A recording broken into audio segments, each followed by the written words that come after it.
Hello, and welcome to my presentation. In the next 7 to 10 minutes, you will learn about aliens, what the government hides from us, and the history of alien encounters. Welcome to an experience with me. Before I begin the education, I would like to go over some basic terms that I will be using throughout the presentation.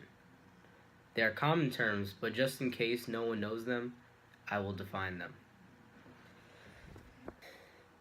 The first term is UFO, and it's an acronym that stands for Unidentified Flying Object. The second term is alien. An alien is defined as something of or from the outside of the Earth and its atmosphere. Earth, the mysterious blue planet. Many have traveled what they seem to be all of Earth, but really have not traversed all of its lands. Space is much like that. We haven't traveled nearly close to 1% of it. So how could we say that we know what is out there and what is not? Well, we don't even know what is at the very bottom of our oceans on the planet Earth. For our first piece of evidence, why don't we go to the Temple of Seti in Egypt and see what these hieroglyphs have to show about aliens and their possible interaction in ancient civilization.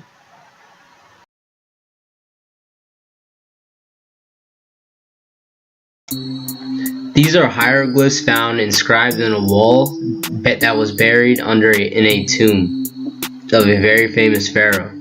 And as you can clearly see in this 5,000-year-old artifact, there is something that very closely resembles a helicopter, a regular plane, and something, maybe even a submarine, and many more vehicles too.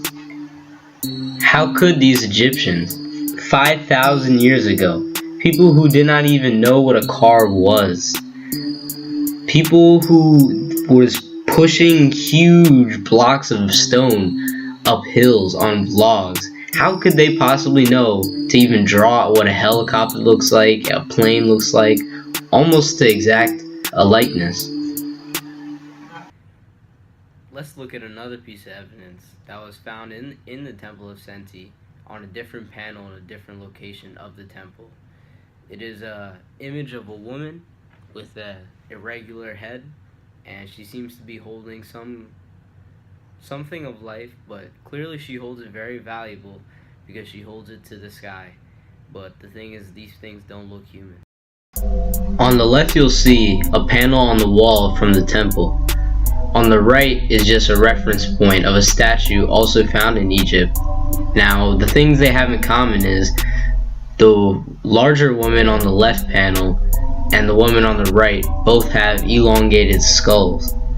Now, it was thought to be a common practice back in Africa, especially, all over for the women to do. But what makes this panel so interesting and so crazy for theorists is that in the hands of not only the big woman, but the smaller woman below her, she holds two living things that are thought to be humans. They're said to be humans, but clearly they're not, because the image is not good, but if you look at it, they look almost like owls or something with beady eyes. Everything I just showed you was 5,000 years ago. It shows images of technology that we have only just gotten in the recent century. They've also shown evidence of contact, possibly with aliens, where they deform their head maybe to look like them, or maybe the aliens that was an alien that had the deformed head. Either way, this was 5,000 years ago. A time where we don't have exact documents of what happened or what was seen, but we also don't have evidence on if what they saw was true too. But the evidence that was left behind is pretty compelling, that aliens did visit Earth and might still be here. Let's check out some more evidence, maybe some more modern time. Let's take a journey to the Rendlesham Forest in Great Britain.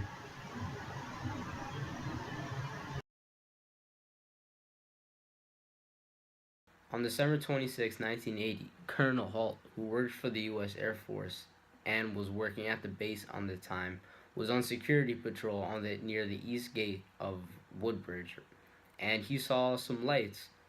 Lights formed in a triangle kind of way, but there were multiple lights on this ship. He saw something descend into the nearby Rendlesham Forest. Now it came down fair at a medium speed, but as it came down into the forest, all the things that he could see and everything that people have reported from outside was that it was a glowing metallic object that was giving off strange colored lights. Not just white light, but red, blue, yellow. It was said that a farm nearby the landing site, all the animals in it went crazy. Once from the start it was landing to when the whole incident was wrapped up. When the sun came up, as a matter of fact, they went into the forest and they checked where it had landed. They could not see where nothing was there except, of course, the landing spot. The landing spot was marked by the burn marks all over the trees and the broken parts of the trees where it had landed. It also left three marks in the ground that formed a perfect triangle in the ground. And when a radiation detector was brought, the radiation levels for this landing site was very high for something to be just a meteor or something that came through the atmosphere. This is an image taken from the outside of RAF Woodbridge of the lights that were seen coming down that night. This image was sent to a senator from Nebraska named James Exxon. That's how, and this is Colonel Halt, the Air Force officer that was there that day, confirms this is what he saw. This is a picture of the landing site in Rendlesham Forest. These two posts here were placed by the people, and the third post must not have been posted yet, but it would be around here. And as you can see, it does form a triangle. Whether you believe or not, the aliens are out there. They visited us before, they may visit us again. But when someone says they've been abducted, they'll be called a freak. But you never know if they're telling the truth.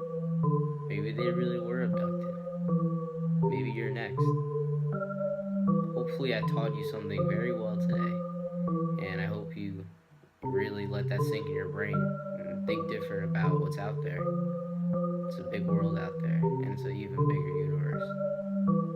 So, don't ever put down the fact that aliens might not be there. Have a great day and have a great weekend.